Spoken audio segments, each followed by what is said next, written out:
Hello students, आज की इस वीडियो में हम class 10th mathematics complete 100% most important questions and topic को हम डिस्कस करेंगे। इस वीडियो के अंत तक बने रहे।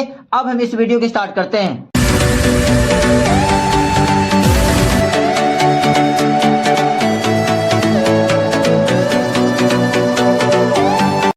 आज का मॉडल ये है, if you want to shine like a sun first burn like a sun. अगर हम दुनिया में चमकना चाहते सूर्य की तरह तो हमें पहले सूर्य की तरह हमें जलना होगा। सूर्य की तरह जलने का मतलब यह है कि हमें हार्ड वर्क करना होगा और हार्ड वर्क हमें सही डायरेक्शन में करना होगा, क्योंकि मेहनत के साथ डायरेक्शन सही नहीं है तो हम डेस्टिनेशन यानी मंजिल तक नहीं पहुंच सकते। अगर डायरेक्शन सही है मेहनत के साथ तो हम अपने डेस्टिनेशन यानी मंजिल तक पहुंच जाएंगे। तो डायरेक्शन सही ये है कि हमें किसी भी सब्जेक्ट का सिलेबस, मार्किंग स्कीम और 100% मोस्ट इंपोर्टेंट टॉपिक्स और क्वेश्चन के बारे में पता होना जरूरी है। तो हम इस वीडियो के अंदर में हम मार्किंग स्कीम और 100% most important question and topics हम चैप्टर वाइज डिस्कस करेंगे। अब हम हिंदी इंग्लिश दोनों में एक लेसन वाइज हम इंपोर्टेंट क्वेश्चन को हम डिस्कस करेंगे। लेसन 1 रियल नंबर्स, वास्तविक संख्या के मार्किंग स्कीम को अगर देखें तो 6 मार्क्स का क्वेश्चन आता है। 1 मार्क्स के 1 क्वेश्चन, 2 मार्क्स का 1 क्वेश्चन, 3 मार्क्स का 1 क्वेश्चन। अब इसके न्यू बुक के इंपोर्टेंट क्वेश्चन, न्यू बुक के पीवाईक्यू और 10 most important question of CBSE for 2024 के लिए हमने एक वीडियो बना दिया है। मैं लिंक डाल दूंगा, वहां से आप 10 मोस्ट इंपोर्टेंट क्वेश्चन जो अदर है उसको आप देख लेना। इस वीडियो के अंदर में हम सिर्फ न्यू बुक के इंपोर्टेंट क्वेश्चन, न्यू बुक के पीवाईक्यू और मैं अदर टॉपिक को मैं सिर्फ शो कर दूंगा। एग्जाम्पल 1, 2, 3, 4, 9, 6, 7, एक्सरसाइज 1.1 का 2 का सेकंड पार्ट, 4, 5, 7, एक्सरसाइज 1.2 का फर्स्ट, सेकंड, 3। बुक के इंपोर्टेंट क्वेश्चन करने के बाद अब हम इंपोर्टेंट टॉपिक्स और अदर क्वेश्चन को हम डिस्कस करेंगे। लेसन फर्स्ट यानी रियल नंबर का LCM into HCF equal to A into B. इससे एलसीएम निकालने के लिए और सेपरेटली एचसीएफ निकालने के लिए आ जाता है। और क्वेश्चन नंबर 2 देखें तो prove that root 5 is irrational number, और इसकी जगह रूट 2, इसकी जगह रूट 3 आ सकता है। इसका मैंने सॉल्यूशन अपने टॉप 10 मोस्ट इंपोर्टेंट क्वेश्चन में मैंने करा दिया, वहां से जाके आप देख सकते हैं। क्वेश्चन 3 देखें, it is given that root 5 is irrational number, prove that 2 minus root 5 is also irrational number. यानी इस वाले को आपको इरेशनल नंबर प्रूव करना है। सिद्ध कीजिए कि रूट 5 एक अपरिमेय संख्या और इसलिए 2 माइनस रूट 5 भी एक अपरिमेय संख्या। इसको हमें अपरिमेय संख्या प्रूव करना है क्योंकि रूट 5 तो ऑलरेडी गिवन है। क्वेश्चन नंबर 4 देखें, find largest number that divides 31 and 99 leaving remainder 5 and 8 respectively. तो जब कभी भी लार्जेस्ट नंबर निकालने के लिए आए तो हमें उसका क्या निकालना होता है, एलसीएम निकालना होता है। लेकिन 31 में से रिमाइंडर 5 को घटा देंगे, 99 में से रिमाइंडर 8 को क्या करेंगे, हम घटा देंगे। उसके बाद जो बचा, यहाँ 26 बचा, 91 बचा और इसका हम एलसीएम निकाल देंगे। इसका आप मुझे कमेंट सेक्शन में इसका आंसर आप मुझे बता सकते हैं। अगर हिंदी में देखें तो वह बड़ी से बड़ी संख्या बताइए जिसे 31 तथा 99 को भाग देने पर शेषफल कम से 5 और 8 बचे। तो हम 31 में से 5 को घटा देंगे, 99 में से 8 को घटा देंगे, जो बचेगा उसका एलसीएम लाएंगे, वो हमारा फाइनल आंसर होगा। अदर इंपोर्टेंट क्वेश्चन में अगर हम क्वेश्चन नंबर 5 को देखें तो what will be the greatest possible number of planks if 3 pieces of timber 42 metre, 49 metre and 63 metre long have to be divided into planks of same length. Planks कहते हैं लकड़ी के तख्तों को। तो अब इसके अंदर में हम ट्रिक के थ्रू सॉल्व कैसे करेंगे, तो यहाँ पर क्या ग्रेटेस्ट है, तो ग्रेटेस्ट का मतलब होता है कि हमें क्या निकालना है, यहाँ पर एचसीएफ निकालना है। अब एचसीएफ निकालने के बाद कह रहा है नंबर, तो अब इस एचसीएफ को हम इस एचसीएफ से इन सबको डिवाइड करने के बाद जो हमारा फाइनल आएगा वो हमारा क्या आएगा, वो ग्रेटेस्ट पॉसिबल नंबर आएगा। अगर हम इसको हिंदी में देखें तो यदि 42 मीटर, 49 मीटर और 63 मीटर लंबी लकड़ी के 3 टुकड़ों को समान लंबाई के तख्तों में विभाजित किया जाता है तो तख्तों की अधिकतम संभव संख्या क्या होगी। तो अधिकतम का मतलब होता है कि हमें एचसीएफ निकालना है और संख्या का मतलब होता है उस एचसीएफ से इन सबको क्या करेंगे, डिवाइड करेंगे। डिवाइड करने के बाद जो आंसर आएगा वो हमारा फाइनल आंसर होगा। तो अगर हम इसको सॉल्यूशन को देखें तो एचसीएफ हमें किसका निकालना है, 42, 49 और 63 का, जो कि 7 आया। नंबर ऑफ प्लैंक्स यानी तख्तों की संख्या, क्योंकि इस वाले क्वेश्चन के अंदर में वो हमें नंबर भी कह रहा है निकालने के लिए। अधिकतम का मतलब यहाँ पे हमने एचसीएफ निकाला। अब संख्या का मतलब क्या होगा कि यहाँ पर हम इसके एचसीएफ से इन सबको डिवाइड करेंगे। तो अब तख्तों की संख्या 42 को 7 से डिवाइड किया क्योंकि ये इसका एचसीएफ है, 49 को 7 से डिवाइड किया, 63 को 7 से डिवाइड किया, करने के बाद 6, 7, 9 इसको ऐड किया तो 22, ये हमारा फाइनल आंसर है। अब एलसीएम और एचसीएफ के अगर हम ट्रिक को देखें तो एलसीएम और एचसीएफ कब होगा, तो जब कभी बोले फाइंड स्मॉलेस्ट नंबर यानी छोटी संख्या ज्ञात कीजिए, या अगेन एट स्टार्टिंग पॉइंट, जब कोई चीज शुरू हो गया हो और वो फिर से स्टार्टिंग पॉइंट पे आ गया हो, इसका मतलब क्या है, उसका हमें एलसीएम निकालना है। एचसीएफ निकालने के लिए हमें फाइंड लार्जेस्ट बोले या ग्रेटेस्ट बोले या बड़ी से बड़ी संख्या या लॉन्गेस्ट बोले, मैक्सिमम यानी अधिकतम संख्या बोले, तो इसका मतलब हमें क्या निकालना है, एचसीएफ निकालना है। तो इस तरह से हमने एलसीएम एचसीएफ के ट्रिक को हमने देख लिया, कब हमें एचसीएफ निकालना है, कब हमें एलसीएम निकालना है। और हिंदी में अगर देखें इसको तो दोबारा पुनिए मिले। अब question number 6, HCF of 144 and 180 is expressed in the form of 30m minus 3, find the value of m। अगर हिंदी में इसको हम पढ़े तो यदि 144 और 180 के मौसों को 30m माइनस 3 के रूप में व्यक्त किया जाता है तो m का मान ज्ञात कीजिए। रूप में व्यक्त करने का मतलब क्या होता है, एक्सप्रेस इन द टर्म का मतलब क्या होता है, एक्सप्रेस करने का मतलब होता है कि अगर हम एचसीएफ 144 और 188 का निकालेंगे तो वो 30m माइनस 3 के बराबर होगा।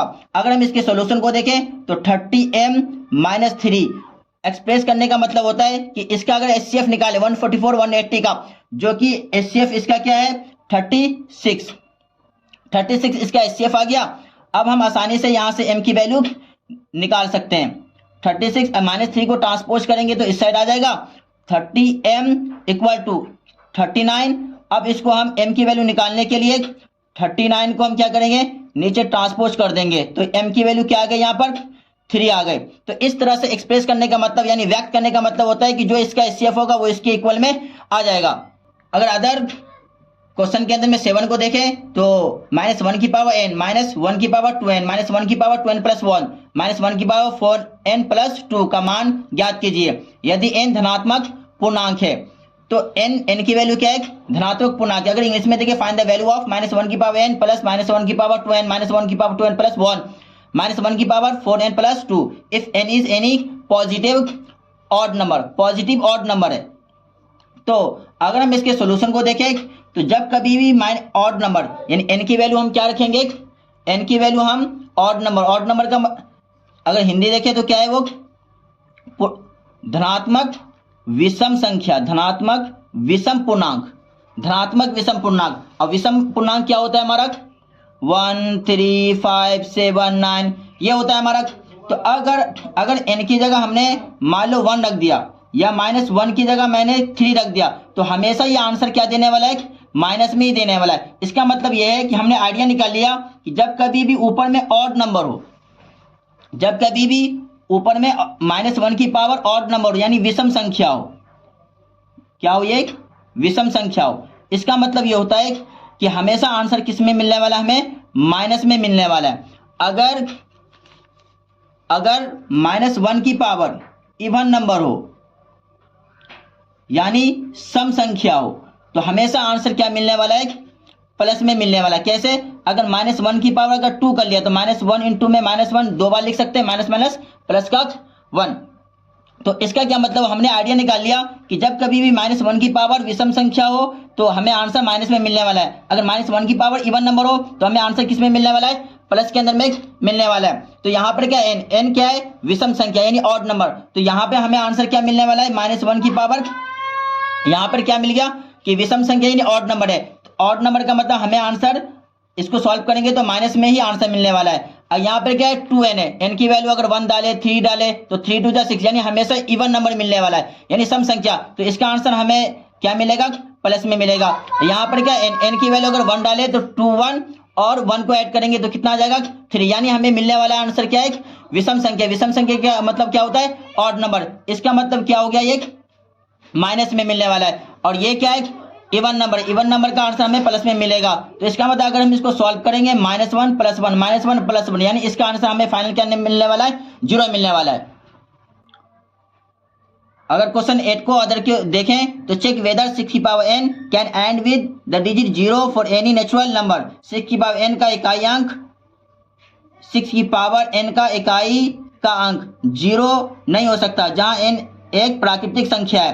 तो 6 की पावर n का इकाई अंक कभी 0 नहीं हो सकता। अगर हम इसके सॉल्यूशन को देखें तो 6 की पावर क्या n है और n क्या है कोई प्राकृतिक संख्या नहीं नेचुरल नंबर, ये 1 2 3 कुछ भी डाल सकते हैं। अगर 6 के 1 डालेंगे तो क्या आ जाएगा आंसर 6 की प्लेस पे n की प्लेस पे 2 डाले तो 6 6 36। तो ये हमें दिख रहा है कि कभी भी आंसर के अंदर में यानी एंड पॉइंट पे 0 नहीं आ सकता। तो इसका क्या मतलब 6 की पावर n का इकाई अंक 0 नहीं हो सकता जहां n एक प्राकृतिक संख्या है। हमें चेक करना है, इसका मतलब ये कि लास्ट में 0 लाने के लिए हमें क्या करना पड़ता है, लास्ट में 0 लाने के लिए हमें 2 और 5 का होना जरूरी है क्योंकि 5 2 जा क्या हो जाएगा 10। अगर हमने 6 की पावर n का फैक्टर किया, 6 की पावर n का अगर हमने 6 की पावर n का फैक्टर यानी प्राइम फैक्टर किया तो क्या आ जाएगा 6 को तोड़ेंगे तो 2 3 जा 6 3 1 जा 3 यानी 2 और 3 2 3 की पावर क्या आ गई n यानी 2 की पावर n और 3 की पावर क्या आ गई n। यानी हमने इसका फैक्टर करने के बाद यानी गुणनखंड करने के बाद 2 तो हो आ रहा है लेकिन 5 नहीं आ रहा है। इसका मतलब ये 0 पे समाप्त नहीं हो सकता। ये 1 मार्क्स के क्वेश्चन के लिए इसलिए मैं इसका सॉल्यूशन कोई प्रॉपर वे में करके नहीं दिखा रहा हूं। बस हमें ये आइडिया होने चाहिए कि लास्ट में 0 लाने के लिए यानी एंड पॉइंट पर 0 लाने के लिए हमें क्या होना जरूरी है, इसके फैक्टर में 2 भी होना चाहिए और 5 भी होना जरूरी। यहाँ पे 2 है लेकिन 5 नहीं, इसका मतलब ये 0 पे एंड नहीं हो सकता। लेसन 2 पॉलिनोमियल्स बहुपद कि अगर मार्क्स को देखें तो 4 मार्क्स का है, 1 मार्क्स के 2 क्वेश्चन है, 2 मार्क्स का 1 क्वेश्चन है। अब इस 4 मार्क्स को लाने के लिए न्यू बुक के इंपोर्टेंट क्वेश्चन, न्यू बुक के पीवाईक्यू और top 10 most important question of CBSE, क्योंकि मैं टॉप 10 मोस्ट इंपोर्टेंट क्वेश्चन को मैं डिस्कस कर चुका हूं। आप प्लेलिस्ट में जाकर इस टॉप 10 मोस्ट इंपोर्टेंट क्वेश्चन को आप देख सकते हैं। इस वाली वीडियो के अंदर न्यू बुक के इंपोर्टेंट क्वेश्चन, न्यू बुक की पीवाईक्यू को मैं शो करूंगा और अदर इंपोर्टेंट क्वेश्चन और टॉपिक को भी मैं यहां पे शो करने की कोशिश करूंगा। अगर एग्जांपल को देखें तो 1 2 3 4 एक्सरसाइज 2.1 का 1 क्वेश्चन, एक्सरसाइज 2.2 का फर्स्ट पार्ट, थर्ड पार्ट और फिफ्थ पार्ट और 6 पार्ट, 2 का फर्स्ट पार्ट, सेकंड पार्ट और फिफ्थ पार्ट और 6 पार्ट। अब हम लेसन 2 के अदर इंपोर्टेंट क्वेश्चन को देखें जो बुक के अलावा है। तो एक ही क्वेश्चन सिलेक्ट किया है, if alpha and beta are zeros of polynomial यहाँ गिवन है, then find the value of 1 upon alpha plus 1 upon beta.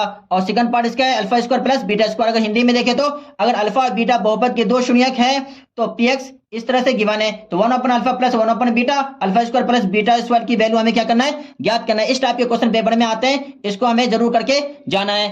अब हम लेसन 3 को हिंदी इंग्लिश दोनों में देखते हैं। Pair of linear equations in 2 variables, 2 चर वाले रेखीय समीकरण के योग। कि अगर मार्क्स को देखें तो 5 मार्क्स का आता है, 1 मार्क्स का 1 क्वेश्चन, 4 मार्क्स का 1 क्वेश्चन होता है और generally case study type question आता है। अब न्यू बुक के इंपोर्टेंट क्वेश्चन, न्यू बुक के पीवाईक्यू और टॉप 10 मोस्ट इंपोर्टेंट क्वेश्चन को मैं इसको शो कर दूंगा।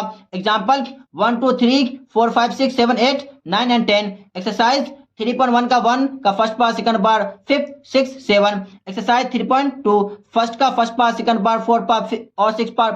क्वेश्चन 2 3 का फर्स्ट पार्ट, सेकंड पार्ट और 4th पार्ट, 5th पार्ट और 6th पार्ट। एक्सरसाइज 3.3 को देखें, तो फर्स्ट का फर्स्ट पार्ट, थर्ड पार्ट और 4th पार्ट, सेकंड का first part, second part, third part और 4th पार्ट और 5th पार्ट।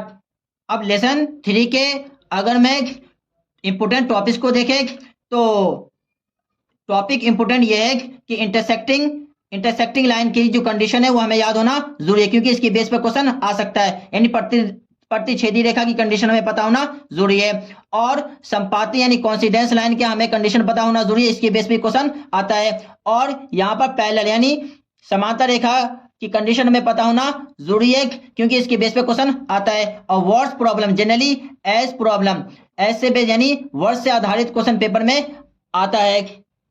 अब लेसन 4 4 को हिंदी इंग्लिश दोनों में हम डिस्कस करेंगे। क्वाड्रेटिक इक्वेशन, द्विघातिक समीकरण के मार्किंग स्कीम को देखें तो 5 मार्क्स का आता है, 1 मार्क्स का 1 क्वेश्चन, 4 मार्क्स का 1 क्वेश्चन। अब न्यू बुक के इंपोर्टेंट क्वेश्चन, न्यू बुक के पीवाईक्यू और टॉप मोस्ट इंपोर्टेंट क्वेश्चन को हमने सिलेक्ट, यहाँ पर टॉपिक को सिलेक्ट किया है, उसको भी डिस्कस हम करेंगे। एग्जाम्पल 579 एक्सरसाइज 4.1 का 2 का सेकंड पार्ट, थर्ड पार्ट और फोर्थ पार्ट, एक्सरसाइज 4.2 का फर्स्ट का थर्ड पार्ट, फोर्थ, फिफ्थ और क्वेश्चन थर्ड, फोर्थ, फिफ्थ और सिक्स।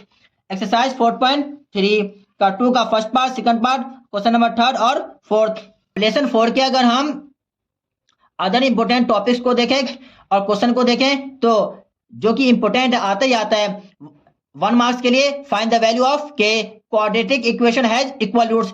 इक्वल रूट्स पे क्वेश्चन बनता ही बनता है। के का मान ज्ञात कीजिए कि द्विघात समीकरण के 2 बराबर मूल हो। इसमें के की वैल्यू निकालने के लिए जनरली 1 मार्क्स में आता है। और वर्ड्स प्रॉब्लम एज प्रॉब्लम यानी एज से रिलेटेड क्वेश्चन, यानी वर्ड्स से आधारित क्वेश्चन, और ट्रेन यानी रेलगाड़ी से आधारित वाला क्वेश्चन वर्ड्स प्रॉब्लम में आता ही आता है, इसको करके जाना है। अब लेसन 5 अर्थमेटिक प्रोग्रेशन, शॉर्टकट में एपी कहते हैं, समांतर श्रेणी के मार्किंग स्कीम को देखें तो 6 मार्क्स का क्वेश्चन आता है, 1 मार्क्स का 1 क्वेश्चन, 5 मार्क्स का जनरली 1 क्वेश्चन आता है। अब इसके हम इंपोर्टेंट क्वेश्चन को देखें और पीवाईक्यू को देखें और अदर इंपोर्टेंट क्वेश्चन को देखें तो एग्जाम्पल को यहाँ पे मैंने शो कर दिया है। एक्सरसाइज 5.1 का यहाँ पर 4 के पार्ट को हमने यहाँ पर डिस्कस कर दिया है। एक्सरसाइज 5.2 का क्वेश्चन को यहाँ पर डिस्कस कर लिया है। जनरली क्वेश्चन नंबर 10 और 11 ये बहुत ज्यादा इंपोर्टेंट है, आता ही आता है पेपर के अंदर में। एक्सरसाइज 5.3 का यहाँ पे 2 के पार्ट को, 3 के पार्ट को और यहाँ पर 4, 5, 6, 7, 8, 9, 10, 11 इस तरह से मैंने यहाँ पे 5.3 के इंपोर्टेंट क्वेश्चन के यहाँ पे डिस्कस मैंने कर दिया है। लेसन 5 के इंपोर्टेंट टॉपिक क्वेश्चन को देखें तो एन गिवन होता है, इस टाइप के क्वेश्चन आते हैं, और एक एसएन गिवन होता है, इस टाइप के क्वेश्चन पेपर में आते हैं। और क्वेश्चन नंबर 2 को अगर देखें तो माना x-1 x-2 और 2x-7 एपी में, तो x का मान ज्ञात कीजिए। तो इस तरह से x-1 x-2 and 2x-7 are in AP, then find the value of x, इस टाइप के क्वेश्चन पेपर में आते आप इसके आंसर को हमारे कमेंट के अंदर में कमेंट से भर सकते हैं। क्वेश्चन नंबर 3 एपी का मध्यमान ज्ञात कीजिए, -6 -2 2 और ये 58 तक है, तो find middle value of AP, मध्यमान निकालने का क्वेश्चन जनरली पेपर में आता है। अब लेसन 6 कि ट्राइंगल्स यानी त्रिभुज, इसके मार्किंग स्कीम को देखें। 1 मार्क्स का 2 क्वेश्चन है, 2 मार्क्स का 1 क्वेश्चन है, 5 मार्क्स का 1 क्वेश्चन है, एग्रीगेट करें तो 9 मार्क्स का है ये। अब बुक के इंपोर्टेंट क्वेश्चन, बुक के पीवाईक्यू और फिर top most important question CBSE को हम डिस्कस करेंगे। एग्जाम्पल 2, 3, 4, 5, 6, 7, 8। एक्सरसाइज 6.1 में नो एनी क्वेश्चंस। एक्सरसाइज 6.2 के अंदर में हमने यहाँ पे इंडिकेट क्वेश्चन और पीवाईक्यू को भी इंडिकेट हमने यहाँ पर कर दिया है। एक्सरसाइज 6.3 को क्वेश्चन इंपोर्टेंट को यहाँ पे मैंने यहाँ पर डिस्कस कर दिया है, यानी शो कर दिया है। Theorem 6.1 very very very important, 100% basic वालों में तो आता ही आता है। अब लेसन 6 के मोस्ट इंपोर्टेंट टॉपिक्स को देखें तो 6.1 बीपीटी थ्योरम जो कि 100% आता ही आता है। अब 1 मार्क्स में ऐसे क्वेश्चन आ जाते हैं, डी पैरेलल बीसीए, तो इसमें कोई एक वैल्यू को वो निकलवा लेता है। क्वेश्चन नंबर अगर थर्ड इंपोर्टेंट को अगर देखें तो प्रूफ सिमिलर प्रूफ करने के लिए जनरली आ जाता है, इस पर हमारा कॉमन हासिल होना जरूरी है। लेसन 7 कोऑर्डिनेट ज्योमेट्री, निर्देशांक ज्यामिति के मार्किंग स्कीम को देखें। 4 या 5 मार्क्स का है, 1 मार्क्स का 1 क्वेश्चन है। अगर ये 4 मार्क्स का हुआ तो 3 मार्क्स का क्वेश्चन आएगा, अगर ये 5 मार्क्स का हुआ तो 4 मार्क्स का question generally case study type ये आता है। अब इसके बुक के इंपोर्टेंट क्वेश्चन, बुक के पीवाईक्यू और top most important question and topic को हम डिस्कस करेंगे। एग्जांपल यहाँ पे मैंने शो ऑन कर दिया है। एक्सरसाइज 7.1 के इंपोर्टेंट क्वेश्चन को यहाँ पर मैंने शो कर दिया है। एक्सरसाइज 7.2 के इंपोर्टेंट क्वेश्चन को यहाँ पे मैंने शो कर दिया है। अब हम इसके इंपोर्टेंट क्वेश्चन और टॉपिक को हम शो करूंगा। अब लेसन 7 के इंपोर्टेंट टॉपिक्स को देखें तो इक्विडिस्टेंस यानी समान दूरी वाला क्वेश्चन पेपर में जनरली आता है। सेक्शन फार्मूला पर क्वेश्चन 3-4 क्वेश्चन ट्राई करके जरूर जाए, इस पर क्वेश्चन जनरली रेशो निकालने वाला आता है। मिड पॉइंट में मध्य बिंदु का क्वेश्चन भी जनरली इसमें ए या बी की वैल्यू निकलवा लेता है। इस टाइप के क्वेश्चन मध्य बिंदु पर आता है करके जाना है। अब लेसन 8 इंट्रोडक्शन टू ट्रिग्नोमेट्री, त्रिकोणमिति के मार्किंग स्कीम को देखें तो 7 मार्क्स का होता है। 1 मार्क्स के 2 क्वेश्चन होते हैं, 2 मार्क्स का 1 क्वेश्चन, 3 मार्क्स का 1 क्वेश्चन। अब बुक के इंपोर्टेंट क्वेश्चन, बुक के PYQ top most important question है टॉपिक को भी मैं यहाँ पर शो कर दूंगा। एग्जाम्पल 2, 3, 5, 6, 7, 8, 10, 11, 12। एक्सरसाइज 8.1 के इंपोर्टेंट क्वेश्चन को यहाँ पे मैंने शो कर दिया है। एक्सरसाइज 8.2 के इंपोर्टेंट क्वेश्चन को यहाँ पे हमने शो कर दिया है।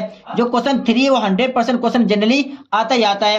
एक्सरसाइज 8.3 के यहाँ पर मैंने इंपोर्टेंट क्वेश्चन को 1, 2, 3 के पार्ट्स को शो कर दिया है। 4 के पार्ट को अगर देखेंगे 1 के पार्ट के PYQ ये 1994, 97, 95, 2000 में, और ये सेकंड पार्ट को देखें 4 का तो 1993 में, 1995 में, 2000 में, 2007 में। तो जनरली ये इस टाइप के क्वेश्चन बहुत ज्यादा इंपॉर्टेंट है, मैंने इसलिए शो कर दिया है ताकि आपको पता चल जाए इस क्वेश्चन को बिल्कुल छोड़ के जाना नहीं है।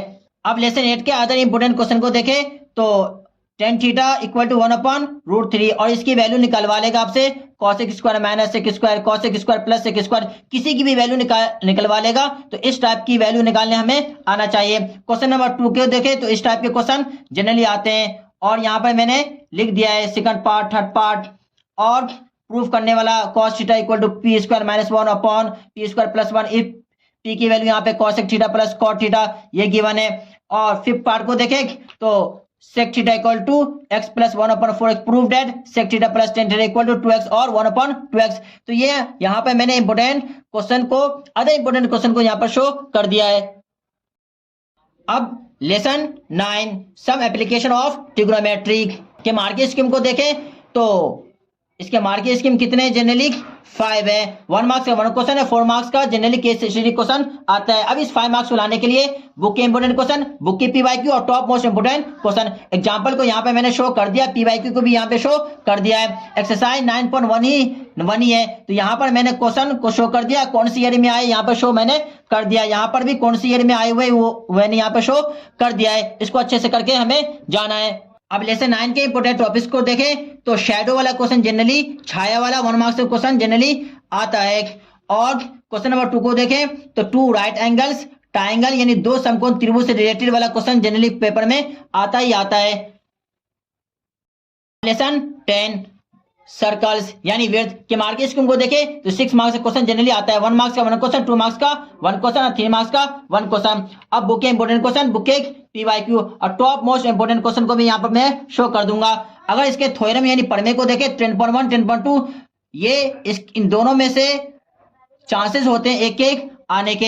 एग्जाम्पल को यहाँ पर मैंने इंडिकेट कर दिया। एक्सरसाइज 10.1 के इंपोर्टेंट क्वेश्चन को यहाँ पर और PYQ को इंडिकेट यहाँ पर कर दिया है। एक्सरसाइज 10.2 के PYQ इंपोर्टेंट क्वेश्चन को यहाँ पर मैंने यहाँ पर इंडिकेट कर दिया है। अब लेसन 10 यानी सर्कल के अदर इंपोर्टेंट क्वेश्चन को देखें तो ये तो पहले भी डिस्कस कर लिया कि 10.1, 10.2 थ्योरम बहुत ज्यादा इंपोर्टेंट है। 2 के अंदर में देखें तो इस तरह से ये हमें डायग्राम गिवन है और हमें पता है अगर इसके सॉल्यूशन को देखें तो ये 50 है। हमें पता है ये टोटल कितना होता है 90 होता है, तो ये 50 है तो ये कितना हो गया 40। और ये क्या इक्विलेटरल ट्राइंगल है यानी समबाहु त्रिभुज है। तो ये अगर साइड्स इक्वल है तो इसके एंगल भी अगर ये 40 है तो ये भी 40 इक्वल हो गए। तो ये 40 ये 40 दोनों मिलाकर कितना हो गया 80। तो ये वाला जो कि निकालना है POQ जो कि निकालना है तो ये कितना हो गया हमारा 100। तो ये इस तरह से हमारा ये आंसर निकल गया। अगर इसके क्वेश्चन नंबर 3 को देखें तो इस तरह से टोटल कितना दिया हुआ है ये AC 9 दिया हुआ है। इसके अंदर में ये वाला पोर्शन 4 दिया हुआ है और इसमें ये वाला पोर्शन कितना दिया हुआ है 6 दिया हुआ है। हमें निकालना सेमी पेरीमीटर यानी अर्ध परिमाप हमें क्या करना है निकालना है। तो अगर जनरली अर्ध परिमाप न बोल के अगर कंप्लीट परिमाप बोले अगर निकालने के लिए तो कंप्लीट परिमाप कैसे निकालेंगे। परिमाप का मतलब होता है AC और BC और AB इन तीनों के साइड को अगर सम कर देंगे यानी जोड़ देंगे तो हमारा आंसर यानी पेरीमीटर निकल जाएगा। तो अगर हम देखें तो ये 4 है तो टेंजेंट लाइन क्योंकि इक्वल ये 4 है तो ये भी 4 होगा। ये टोटल कितना है 9 है। इसका मतलब यहां से यहां तक 4 हो गया तो ये कितना होगा 5 होगा। और ये 5 है तो ये भी कितना हो जाएगा 5। ये 6 है तो ये भी कितना हो जाएगा 6। क्यों क्योंकि टेंजेंट लाइन इक्वल होता है यानी टेंजेंट लाइन का मतलब होता है स्पर्श रेखा बराबर होती है। अगर इन दोनों को ऐड करेंगे तो 6 4 कितना AC कितना हो गया 10, ये कितना हो गया 11। तो 10 11 और 9 इसको जोड़ेंगे तो कितना हो जाएगा 21 9 30। तो परिमाप कितना हो गया 30। बोल रहा था सेमी पेरीमीटर यानी अर्ध परिमाप। अर्ध परिमाप का मतलब होता है इसका आधा कर देंगे तो कितना हो जाएगा 15 हो जाएगा। अगर हम क्वेश्चन नंबर 4 को अदर को इंपोर्टेंट को देखें तो इस तरह से ये डायग्राम गिवन है। AC यानी ये कंप्लीट हमें कितना दिया हुआ है 9 दिया हुआ है। तो जब ये कंप्लीट 9 दिया हुआ है, हमें पता है कि BD इसको क्या कर रहा है, वो बाइसेक्ट कर रहा है, तो ये कितना हो जाएगा 4.5, ये कितना हो जाएगा 4.5। और हमें निकालना है क्या है, BD की वैल्यू निकालना है। तो BD की वैल्यू निकालने के लिए ये क्या है BC और ये BD, हमें पता है टेंजेंट लाइन इक्वल होता है, तो BD भी कितना हो जाएगा 4.5। तो इस तरह से हमारा ये इस टाइप के और भी क्वेश्चन को हम प्रैक्टिस कर सकते हैं। Lesson 11 areas related to circles, वृत्त से संबंधित क्षेत्र पर। अगर इसके मार्किंग स्कीम को देखें तो ये 4 मार्क्स का आता है। अब इस 4 मार्क्स को लाने के लिए बुक के इंपोर्टेंट क्वेश्चन, बुक के P/Q और टॉप मोस्ट इंपोर्टेंट क्वेश्चन को मैं शो यहाँ पर करूंगा। एग्जांपल को देखें तो 1 2 एक्सरसाइज L.1 के इंपोर्टेंट क्वेश्चन P/Q को यहाँ पे मैंने इंडिकेट कर दिया है। अब लेसन 11 के अगर अदर इंपोर्टेंट क्वेश्चन को अगर हम देखें तो ये इस तरह से डायग्राम गिवन है, और फाइंड पेरीमीटर ऑफ सेक्टर, त्रिज्याखंड का परिमाप निकालने के लिए जनरली 2r प्लस थीटा पर 362 पाई करके हम निकाल सकते हैं। तो अब क्वेश्चन नंबर 2 को देखें, perimeter of sector is 31 centimetre, where is radius is 6.5 centimetre, then find the value of sector. Area of sector, एक वृत्त के एक त्रिज्याखंड का परिमाप 31 सेंटीमीटर, जबकि वृत्त की त्रिज्या 6.5 सेंटीमीटर है, तो त्रिज्याखंड का क्षेत्रफल ज्ञात कीजिए। दो टाइप के क्वेश्चन यहाँ पे मैंने सिलेक्ट कर दिए हैं। Question 12 surface areas and volumes, पृष्ठीय क्षेत्रफल और आयतन। इसके मार्किंग स्कीम को देखें तो 6 मार्क्स का क्वेश्चन आता है, 1 मार्क्स का 1 क्वेश्चन, 5 मार्क्स का 1 क्वेश्चन। अब इस 6 मार्क्स को लाने के लिए बुक के इंपोर्टेंट क्वेश्चन, बुक के P/Q top most important question, example को यहाँ पे इंडिकेट और P/Q को इंडिकेट यहाँ पे कर दिया है। एक्सरसाइज 12.1 के इंपोर्टेंट और P/Q को इंडिकेट कर दिया है। एक्सरसाइज 12.2 के इंपोर्टेंट P/Q को यहाँ पे मैंने इंडिकेट कर दिया है। लेसन 12 के अगर अदर इंपोर्टेंट क्वेश्चन को देखें तो volume of two spheres are in ratio 64:27, find the ratio of their surface areas. गोले का आयतन का अनुपात 64:27 है, तो पृष्ठीय क्षेत्रफल का अनुपात ज्ञात कीजिए। जनरली अनुपात वाला क्वेश्चन पेपर में आता है। अगर दूसरा इंपोर्टेंट टॉपिक को देखें तो सरफेस एरिया और वॉल्यूम वाला क्वेश्चन क्या है, पृष्ठीय क्षेत्रफल और आयतन वाला क्वेश्चन जनरली पेपर में आता है, करके जाना है। क्वेश्चन 13 स्टैटिस्टिक्स यानी सांख्यिकी की मार्किंग स्कीम को देखें तो 7 मार्क्स है, 1 मार्क्स का 2 क्वेश्चन है, 5 मार्क्स का 1 क्वेश्चन है। अब इस 7 मार्क्स को लाने के लिए बुक के इंपोर्टेंट क्वेश्चन, बुक के P/Q और top most important questions, example 1 2 3 4 5 7 8 7 यानी गोला वाला भी बहुत ज्यादा इंपोर्टेंट है। एक्सरसाइज 30.1 के अगर देखें तो 2 3 बहुत ज्यादा इंपोर्टेंट है, 5 7 को भी छोड़ना मत, क्यों बुरा वक्त कह के नहीं आता, इसलिए करके जाना है। एक्सरसाइज 30.2 के देखें तो 2 3 5, एक्सरसाइज 30.3 के इंपोर्टेंट क्वेश्चन P/Q को यहाँ पे इंडिकेट हमने कर दिया है। और अदर जो इंपोर्टेंट क्वेश्चन है उसको अगर हम देखें तो जो सिलेक्ट किया मैंने 3 median equal to mode plus 2 में, यानी 3 माध्यिका बराबर बहुलक प्लस 2 माध्यिक। और क्वेश्चन नंबर 2 देखें, मॉडल क्लास बहुलक वर्ग निकालने के लिए जनरली 1 मार्क्स में आता है। बहुलक वर्ग भी आ सकता है और माध्यिक वर्ग भी यानी मीडियन वर्ग भी यानी मीडियन क्लास में निकालने के लिए आ सकता है। थर्ड इंपोर्टेंट टॉपिक को देखें तो मीन मीडियन मोड माध्यिक का बहुलक जनरली 5 मार्क्स में निकालने के लिए आ जाता है, इसलिए जरूर इसको करके जाना है। अगर फोर्थ इंपोर्टेंट टॉपिक को देखें तो मीन अगर गिवन होता है यानी माध्य अगर दिया हो तो एफ की वैल्यू यानी फ्रीक्वेंसी की वैल्यू वो बारंबारता की वैल्यू वो निकलवा लेता है। क्वेश्चन 5 को देखें तो मीडियन के अंदर में माध्यिका वाले में F1 F2 निकालने के लिए जनरल क्वेश्चन पेपर में आता है। क्वेश्चन नंबर यानी क्वेश्चन 6 कह लो या टॉपिक 6 कह लो, लेस देन और मोर देन वाला यानी से कम प्रकार का से अधिक प्रकार का वर्ग अंतर यानी क्लास इंटर वाला क्वेश्चन में से मीडियन मॉड और मीन निकालने के लिए क्वेश्चन आ जाते हैं। लेसन 14 प्रोबेबिलिटी प्रायिकता के मार्किंग स्कीम को देखें 4 मार्क्स का 1 मार्क्स का 1 क्वेश्चन, 3 मार्क्स का 1 क्वेश्चन। अब इस 4 मार्क्स को लाने के लिए बुक के इंपोर्टेंट क्वेश्चन, बुक के P/Q top most important question, example P/Q important यहाँ पे मैंने इंडिकेट कर दिया है। एक्सरसाइज 15.1 के इंपोर्टेंट क्वेश्चन और P/Q यहाँ पे इंडिकेट कर दिया। अगर 13 14 को देखें तो यहाँ लिस्ट बना हुआ है कि कौन सी ईयर में आया हुआ है। 13 की लिस्ट बनी हुई है, 18 की लिस्ट बनी हुई है, 19 की लिस्ट बनी हुई है। तो इस टाइप के क्वेश्चन को जरूर करके हमें जाना है। अब लेसन 14 के इंपोर्टेंट टॉपिक्स को देखें तो लीप ईयर और नॉन लीप ईयर वाला क्वेश्चन जनरली 1 मार्क्स में आता है। लीप वर्ष और सामान्य वर्ष वाला क्वेश्चन जनरली 1 मार्क्स में आता है। PA not PA equal to 1 इसमें 1 मार्क्स क्वेश्चन जनरली आता है। टॉपिक कह लो थर्ड या क्वेश्चन कह लो थर्ड, 2 डाइस वाला क्वेश्चन यानी 2 पासा वाला कार्ड वाला क्वेश्चन, 2 और 3 कॉइन्स को ड्रॉ करने वाला यानी उछालने वाला क्वेश्चन जनरली पेपर में आता है। इसको जरूर करके जाना है। अगर आपको हमारी मेहनत पसंद आ रही है तो वीडियो को लाइक सब्सक्राइब और अपने दोस्तों को शेयर करना ना भूले।